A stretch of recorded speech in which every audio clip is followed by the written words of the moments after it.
My name is Aiden. I am 9 years old, and 3 things I really like are dogs, Legos, and The Mandalorian. They told us that he has what's called rhabdomyosarcoma. He's part of the embryonal subtype, and unfortunately it kind of can show up anywhere.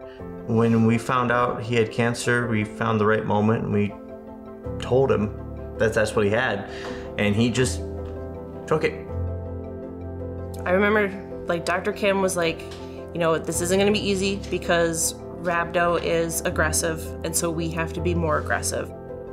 Yeah, there's one thing about, looking at a roadmap that the hospital gives you for a treatment plan, and then there's another thing of living out that roadmap every week.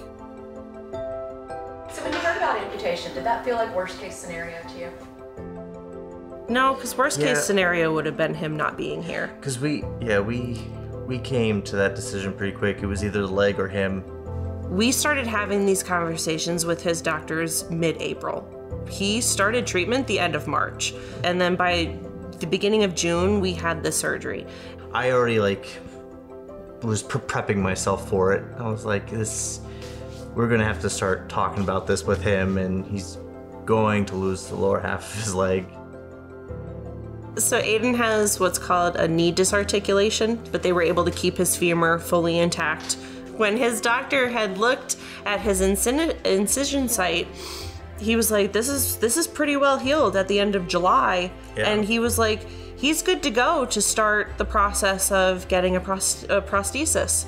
I think it was 2 weeks after he was really working with it, he started walking on his own. And I got him to the driveway, and he just started walking away from me. But now he plays on the playground with his friends at recess, and I think that's been the biggest thing that he's been excited about, is being able to do that.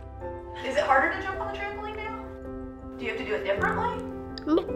Yeah. With one leg.